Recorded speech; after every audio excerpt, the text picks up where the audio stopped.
Shalom, shalom, chers auditeurs, nous espérons que vous allez bien. Alors, nous sommes là ce matin pour vous partager la méditation quotidienne, la voix de l'esprit. Et ce matin, notre méditation se trouve dans le livre de Matthieu. Matthieu 27, le verset 46.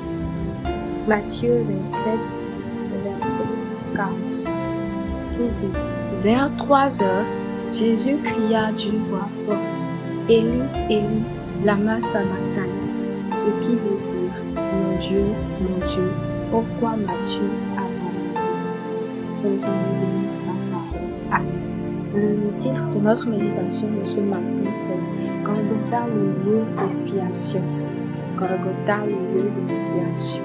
Le verset que nous venons de lire nous parle de l'histoire de la mort de Jésus. Et Jésus, après avoir été crucifié à Golgotha, vers 3 heures, la Bible nous dit qu'il a crié d'une voix forte et qu'il a dit: Élie, Élie, lama sabachthani, ce qui signifie: mon Dieu, pourquoi m'as-tu abandonné?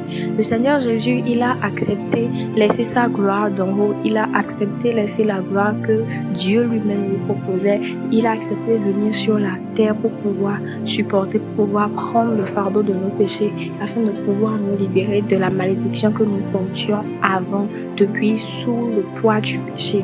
Et lorsqu'il est venu sur la terre, il a accepté toutes les humiliations que les hommes lui ont fait subir. Il a accepté toutes les insultes, il a accepté toutes les humiliations que cela pouvait engendrer, et cela n'a pas changé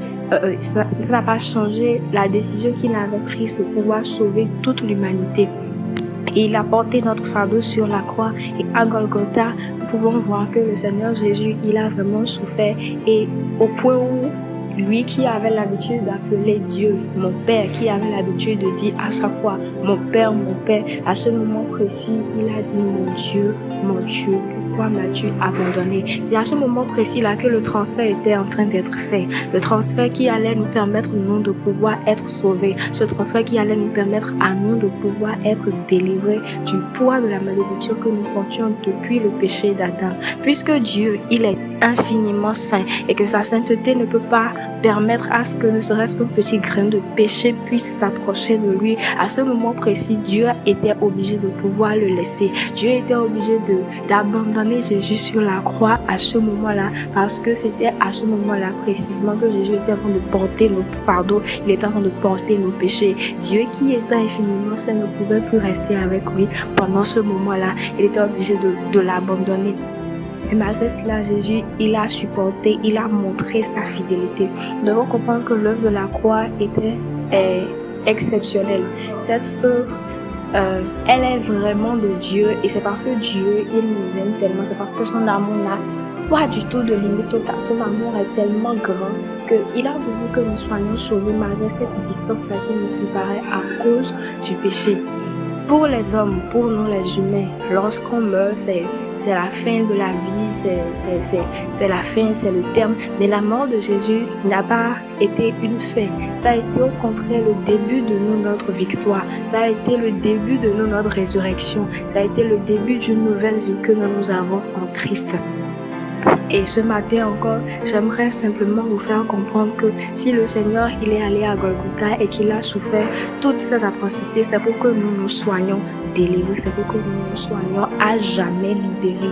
Et la seule chose qui nous reste à faire, nous, tout simplement, pour pouvoir accepter, pour pouvoir marcher dans cet amour, pour pouvoir marcher dans cette victoire que le Seigneur nous a donnée sur la croix, c'est de pouvoir accepter tout simplement que Jésus-Christ est mort pour nos péchés, qu'il est allé à la croix, et que parce qu'il est mort pour nos péchés, nous sommes désormais libres. Nous sommes désormais délivrés du poids de la malédiction. Alors, si tu es là et que tu entends ma voix, tu peux simplement dire de tout ton cœur que tu acceptes le Seigneur Jésus comme étant ton Seigneur et ton Sauveur. Parce que ce que Dieu veut, c'est que tous les hommes soient sauvés. Et ceci, c'est également un moyen par lequel nous pouvons être sauvés, en acceptant simplement que Jésus-Christ, qu'il est mort pour nos péchés et qu'il nous a donné la victoire. Père, je te rends grâce, éternel Dieu, pour ce moment. Je prie, éternel Dieu, pour tes enfants qui sont en train de prendre cette décision. Je prie, éternel Dieu, que cette décision, Seigneur, soit ferme, éternel Dieu, dans le cœur, que tu les aides tout-puissants à pouvoir marcher là-dessus. Béni sois-tu de ce que, Seigneur, tu le fais. Saint-Esprit de Dieu, mets, éternel Dieu, ce fardeau de Jésus dans leur cœur pour la gloire de ton nom. Au nom de Jésus, Amen. C'est une agréable journée.